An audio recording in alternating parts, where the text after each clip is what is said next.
Valentina, let me summarize what we talked about. Then I want to get your final thoughts on the topic. We covered a lot of ground here. So, I'm talking to my friend Valentina Jordan, and today's topic is your ERP a data graveyard? How to unlock millions with not as Valentina Jordan.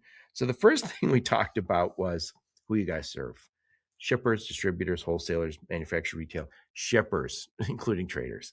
And what you're helping them do is get better at that movement of goods, movement of information and money. That's what we expect, and it's taking data from all these disparate systems. So the first thing we talked about is this data fragmentation. I have tons of information, but it's in different systems, and it's sometimes in somebody's head. That clerk that you depend on so much, who memorized everything, is walking encyclopedia of your business. Um, that's great, but we should put them to work in a different job where they can be more consultative and do and have all this information at their fingertips instead of clouding their minds. So we got to get all of the information out of emails, PDFs, uh, get it out of the TMS. If you have a separate order management system, we got to get it all into one place, unified. And that's the single source of truth, so to speak. And this will help us prevent some losses. And those losses are on excess stock that we carry, excess inventory that we carry because we can't trust our supply chain right yet. So we have an extra 15 days, an extra 30 days, or just as bad, we got too lean and we weren't able to catch that problem. So we have empty shelves, and our customers and the end customer are all very unhappy with us. Um, you guys can help us with both. You can help with inventory is the name of the game. I did a podcast years ago, and it was called "Inventory is Everything." It's everything. Logistics, in many ways, is I guess you call inventory part of logistics. It's more important than the transportation cost typically. 100%. So we sweat over the details of, is that an extra $80 for that truck? You're like, it's the inventory is worth $1 million. Um, so next we talked about reducing the dry runs, and these are the penalties that we're paying a carrier to drive over and not pick up something at the port, or not getting notification that it's ready. Um, there's a lot of information specific to drayage that um, not easy. During COVID, we did a really good job for the most part. Our supply chains, they broke a little bit. We found some places that were brittle, but we all had enough. We all had enough. Nobody died of starvation.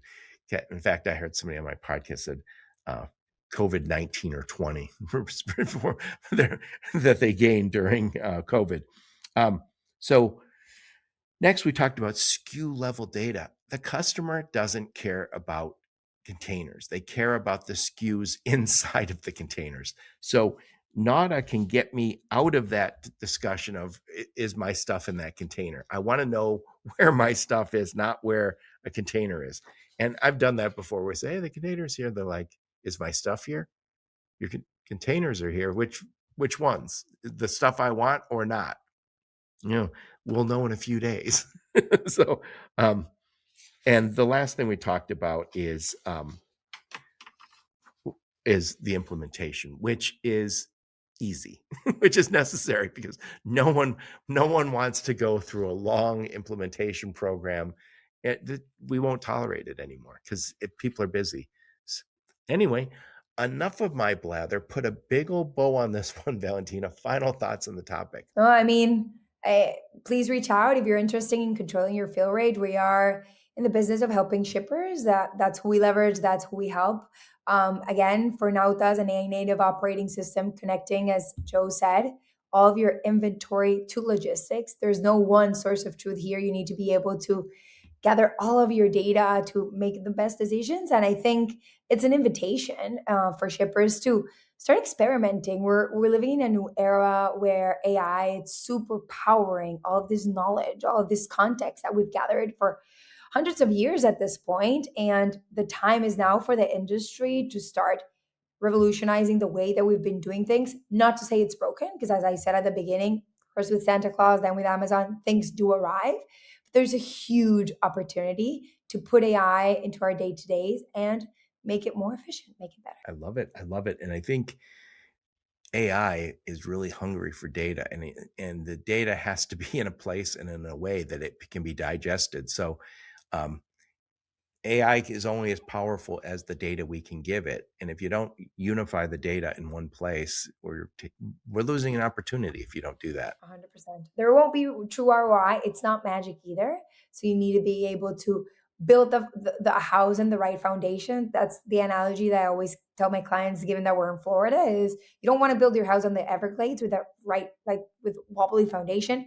You need to build it on solid ground. So that's what we do. And that's what enables you to be able to superpower AI.